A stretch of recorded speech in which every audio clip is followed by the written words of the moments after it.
ನಮಸ್ಕಾರ, ನೀವು ನೋಡ್ತಾ ಇದ್ದೀರಾ ರಿಪಬ್ಲಿಕ್ ಕನ್ನಡ. ನಾನು ನಿಕೇಶ್ ಕೊಠಾರಿ. ನಮ್ಮ ಜೊತೆ ಇದ್ದಾರೆ ಇವತ್ತಿನ ವಿಶೇಷ ಅತಿಥಿ ಅರುಣ್ ಯೋಗಿರಾಜ್. ಕಾರ್ಯಕ್ರಮಕ್ಕೆ ವಿಶೇಷವಾಗಿ ಸ್ವಾಗತ ಸರ್. ನಮಸ್ಕಾರ. ನಮಸ್ತೆ. ಹೇಗಿದ್ದೀರಾ ಸರ್? ಚೆನ್ನಾಗಿದ್ದೀನಿ ಸರ್. 140 ಕೋಟಿ ಭಾರತೀಯರು ಸರ್, ಅದರಲ್ಲಿ ಶಿಲ್ಪಿಗಳು ಕಡಿಮೆ, ಅದರಲ್ಲೂ ನೀವು ಆಯ್ಕೆ ಆದ್ರಿ. ನೀವು ಕೆತ್ತಿರುವಂಥ ರಾಮಲಲ್ಲ ವಿಗ್ರಹ ಕೂಡ ಆಯ್ಕೆ ಆಯಿತು. ಫೈನಲಿ ಪ್ರಾಣ ಪ್ರತಿಷ್ಠಾಪನೆ ಕೂಡ ಆಯಿತು. ಎಷ್ಟು ಖುಷಿ ಪಡ್ತೀರಾ ಸರ್? ಈ ಒಂದು ಅಯೋಧ್ಯೆ ಮಂದಿರ ನಿರ್ಮಾಣ ಮಾಡಲಿಕ್ಕೆ ಸುಮಾರು 4,000 ಜನ ದಿನ ಕೆಲಸ ಮಾಡ್ತಾ ಇದ್ದಾರೆ. ಈ ಒಂದು ದೇವಸ್ಥಾನ ನಿರ್ಮಾಣ ಮಾಡಲಿಕ್ಕೆ ಸುಮಾರು 500 ವರ್ಷಗಳ ಇತಿಹಾಸ ಇದೆ, ಈ ಹೋರಾಟಗಳಿದೆ. ಕಲಾವಿದರುಗಳೇ 1,000 ಜನಕ್ಕಿಂತ ಜಾಸ್ತಿ ಕೆಲಸ ಮಾಡಿದ್ದಾರೆ. ಅದರಲ್ಲಿ ನಾನು ಒಬ್ಬ ಕಲಾವಿದನಾಗಿ ನನಗೊಂದು ಅವಕಾಶ ಸಿಕ್ತು.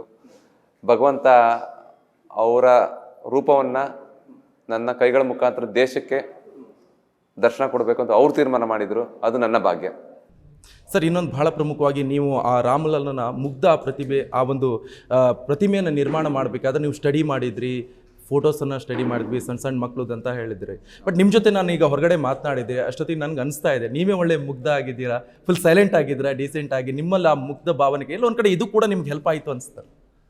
ಏನಂದರೆ ಇದೊಂದು ಕಲಾಕೃತಿಗಳು ನಮ್ಮ ಮನಸ್ಸಿನ ಒಂದು ಬಿಂಬ ಅಂತ ಹೇಳ್ಬೋದು. ನಮ್ಮ ಮನಸ್ಸಲ್ಲಿ ಏನಿರುತ್ತೆ ಅದನ್ನು ರಿಫ್ಲೆಕ್ಟ್ ಆಗುತ್ತೆ. ನಾನು ಕೋಪದಲ್ಲಿ ಏನೋ ತಲೆಯಲ್ಲಿ ಇಟ್ಕೊಂಡು ಕೆಲಸ ಮಾಡಿದ್ರೆ ಅದು ನಿಮಗೆ ಕಾಣುತ್ತೆ. ಕೆಲಸ ಅದು ಅಷ್ಟು ಪ್ರಶಾಂತವಾಗಿರಲ್ಲ.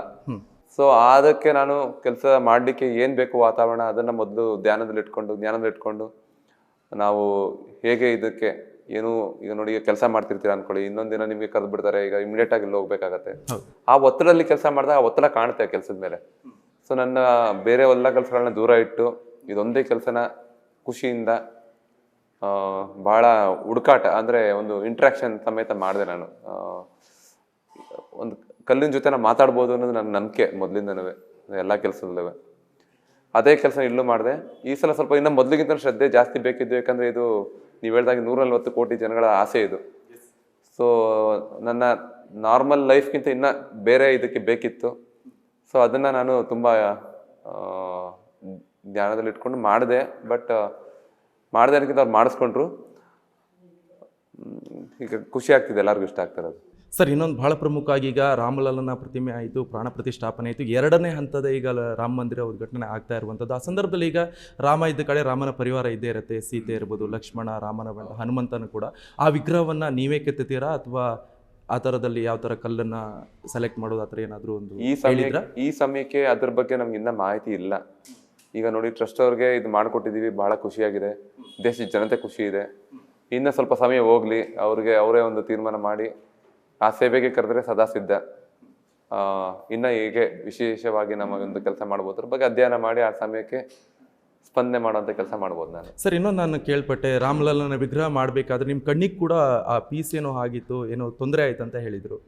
ಯಾವುದು? ಅದು ಸಾಮಾನ್ಯವಾಗಿ ನೋಡಿ, ಕಲ್ಲು ಕೆಲಸ ಆದಮೇಲೆ ನಿಮಗೆ ಸಣ್ಣ ಪುಟ್ಟ ಇಟ್ಗಳು ಆಗ್ತಾನೆ ಇರುತ್ತೆ. ಒಂದು ಮಿಷಿನಲ್ಲಿ ಏನಂತೀವಿ, ಒಂದು 28,000 RPM ರೊಟೇಷನ್ ಪರ್ ಮಿನಿಟ್ ಇರುತ್ತೆ ಅದು.